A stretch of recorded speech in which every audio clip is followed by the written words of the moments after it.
Hello, doctor.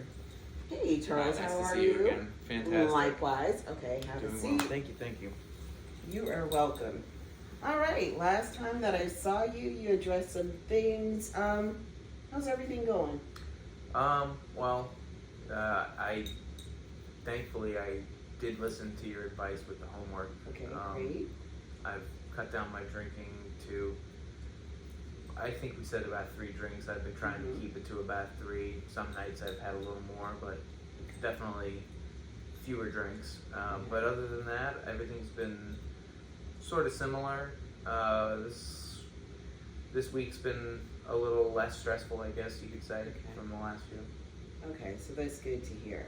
So what I want to do is kind of unwind a little, right? Because I know that last time it was our initial meet, and there were a lot of things that I threw at you, right? And so I want you just to tell me, I know we're only on Tuesday, but overall, let's kind of take it, in smaller bites. So tell me about last week. Just tell me about maybe some of the changes. I know that you said that you lessened, how many drinks you had. But as far as last week, tell me the feeling that came along with lessening those drinks. You had any feelings of anxiety? Did they lessen? Did they increase? Well, my nights were definitely ending a lot earlier. Okay. Which, now that I think of it, got me home earlier too. Okay. And the wife liked that, so that was good. I could imagine that she would. Yeah. How long have you been married? 15 years now. Oh, wow. 16 maybe. Okay, that's a good number of years. Kudos to you. Okay, so that's great. All right, so that meant increased family time, right? Okay. And as far as children, how many children do you have? 2. You have 2. All right, boy, girl. 2 girls. 2 girls. How old are they? 16 and 13. 16 and 13. Okay. I remember 13, trying years. So your 13-year-old, what would you say? What's your 13-year-old into? Well, she's in a few different programs. She's currently in soccer. She's playing ice hockey, and she's enjoying the sports so far. The other one's not so much of a athlete. Okay. More of a stay inside kind of person. Okay. She definitely likes to sit in, read, much more oriented towards learning new things. And okay. All right. Which one would you say is close to your personality? That 13-year-old? Probably the older one. The older one. Okay. All right. Yeah, so just wanted to ask about that because I know that oftentimes kids can be your stressors or they could be your peace, right? Yeah, and thankfully the 2 of them are well-tempered. The younger one can have her moments, but it comes with the age. Okay. And I feel like that's another thing that's kind of been a lot better recently with getting home earlier and being home for, the later half of dinner most nights now. Seeing the girls a lot more before they end up going to sleep. So that's great. That's been great. Yeah, and I know that can be really good for the dynamic of the father-child relationship. So I know that last time we actually spoke about your dad, right? And the dynamics of your relationship and some of the things that you call it a relationship, but it was very complicated. Okay, with him. Complicated. And I know that you had spoken about, in regards to dad and how he would drink a lot. And he wasn't necessarily so good to mom in regards to that. Yeah, the first instances I didn't understand what was going on, but when you're that young, I just couldn't think to do anything. I just got out as soon as I could. Okay, I got you. And at what age did you leave? 18. At 18. Yeah, I tried at 16, but I learned a very hard lesson that was not a good idea. Okay, what happened? Well, let's just say he took it out on me as bad as he's ever that day. I got you. Was Dad abusive, would you say, or were there any moments that it got physical? Unequivocally. Okay. he would go to lengths that I didn't understand with me and my mom, and I just wanted to be nothing like him. I have no desire to be anywhere near or anything like him. Okay. And I feel just somewhat of a anxious feeling when I think about it. Okay. And in that feeling of not wanting to be like him, right? In regards to that father-child dynamics, what are some of the things that you do with your kids that is different, would you say, intentionally? I tend to try and be there for them. He never was, so I've learned that being there with them and being available to them is the most important thing. And there's no making up for the time that could be lost. Okay, and that's true. That is quite true. And with your intentionality, it definitely seems as if you are taking the steps to kind of look at, and you can tell me if I'm wrong on this, taking the steps to look at the relationship between a father and a child. It's intentional, right? It's intentional. And maybe looking at dad as in he could have had control over the situation, but you didn't have any control over him, but you have control over your situation now with your kids, and you're making sure what was missing there, you're actually putting into your kids. You're being that answer that you needed. Am I on the right track with that, would you say? That feels about right. Okay. I don't really know if I've ever been able to really understand it the way you put it, but I see what you're saying in the sense that I kind of stepped up to the plate. Okay. But maybe that's a part of the reason that I'm feeling so much pressure to stay where I am. Mm-hmm. But you know something that's great about what you just said, stepping up to the plate. That's quite a metaphor, right? Stepping up to the plate basically means that you are answering the call, right? You're answering the call, and that kind of goes into the hero, right? That person that although you experience something, even though your kids haven't necessarily put the call out, you've been that for them, and that's a great thing. So applaud yourself on that, you know, because the intentionality that you've had, it says a lot about you and what you intend to be within your life and to your kids. All right. And so as far as with your dad, would you say that maybe the dynamics with his father, was there a problem with whatever you knew about your grandfather?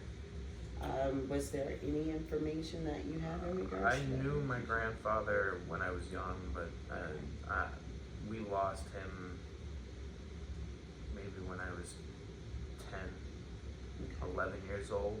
I knew the grandmother and grandfather on my mother's side for a much longer time, and the two of them were perfectly functioning. It just seems like me and my mother had been caught up in this storm and couldn't find a way out. Okay. Do you ever feel, because I know that before when we spoke about your dad, you don't have great fuzzy feelings about him, right? No, I have rather negative feelings. Yeah, and it's negative feelings. And that came from your childhood and those things that you had to deal with. And so again, going back to the intentionality that you have with your kids, I absolutely love that. And I know that I applauded you before, and I do that again in regards to those. You're welcome. And those things that you've actually done within your family, and so that is great. So let's go back to the anxiety. Okay. How have you been feeling as far as with? Well, let me just go back to this. when you have your anxiety, the moment that it happens, what are some of the things that you're doing at those moments when it kind of takes you over? What are some of the things that you're doing to get you through it? Well, like I said in our first meeting, it tends to wrap me up right before I'm about to fly, and I don't know where it's coming from because it's such a odd feeling for me to have happen in such a late stage of my career. But I feel like there's these things that I haven't talked about with anyone or dealt with in relation to my dad. Okay. As far as I don't understand how I could have been such an achiever in the position I am.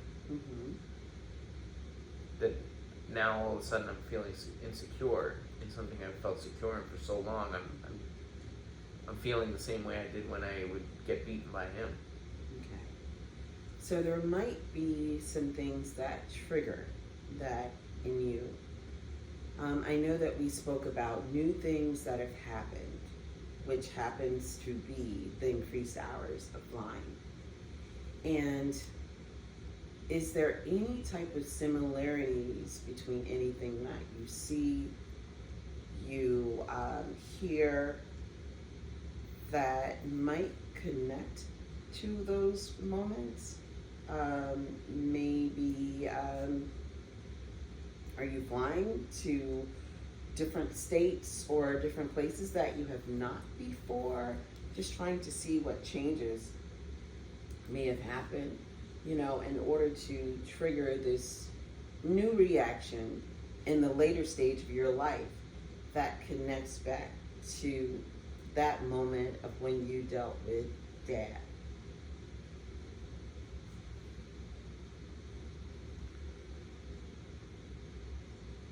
I just feel a feeling of being a failure. Okay. That I can't keep up with something that I put myself up to. Okay. And I got you. And so sometimes what will happen, and not to necessarily say that this is the case for you, but we'll definitely dive into that further, is that sometimes our drive and intentionality to be so different than someone else can actually drive us into something that we're not yet ready for. Or it could be something that we are ready for, but we might be afraid to enter into it. And so not saying that necessarily that's the case. So that will take, just looking at some other aspects that we'll work on together in regards to our journey. I also wanted to find out, or even have you to try something. During those moments, prior to a flight, are you already in the cockpit, or is there a situation where you're walking to get on, the plane to fly? Kind of the time between getting on the plane and sitting in the seat, and then it tapers off towards the end of the flight. Okay. All right. So I want you to try something, and then you can let me know how it makes you feel when you do this, right? When you get into the cockpit, I want you to do something that we call present body awareness. And it means being aware of your surrounding, being 100% in the moment, and not necessarily putting your mind in all these different places, just being present and in the moment. So what you can do is possibly you can touch something that is, and I'm not a pilot, so I don't know all those things that are there. I've only seen it in the movies, okay? So something that's there in front of you, put your hand on it, being tactile, put your hand on it, and remind yourself of where you are. Take a few seconds and breathe, okay? So I want you to try that to see how that works for you in regards to the feeling, because I think I could manage to do that. Okay, because I really want to explore how we can get you to the point of being fully present in that moment. Because at this point, we're still diving into the reasons for the anxiety. But I know that we can get to that point. We can get to that point of where you need to be. Because it seems like you're being an awesome dad, which, again, I applauded you on. And that's really important. You've decreased your drinks down to 3, which means that you go home sooner. You have time that you're spending with your family, okay? And it shows that you're doing a lot in order to change your behavior and also your thinking, okay? Something else I want you to think about, we're all human. And what you are in control of, you're in control of. You weren't in control of Dad. You're in control of your feelings about Dad. And so with that being said, sometimes just releasing it, but we'll work on that process because it's easier said than done. But you're doing the work. And a major part of you doing the work is you being here. And so I really appreciate you doing that because there are a lot of people, I'm going to tell you that, because you're not alone.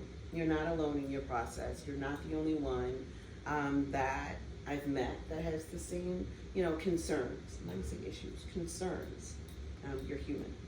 But we're going to work through it, and we're going to do this together. And so the homework that I'm giving you, like I said, is when you get into the cockpit, you start feeling that way again, I want you to take your hands, and I want you to place it on something. And I want you to breathe. Take a few seconds and breathe and be fully in that moment. I want you to try that. And let's just see if we start seeing a change with your anxiety.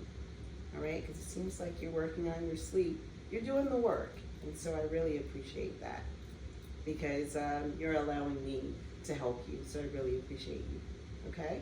So, so I appreciate that. And so let's start to set up. I can look at my calendar and I can set you up for a few more sessions at a set time on a set day so that we'll know how we're moving onward. And if there are any changes that we need to make, you can let me know. Sounds great. All right? Thank you so much. Thank you, Charles. Thank you for doing the work. You have a lovely, lovely rest of your day. Wishing you the same.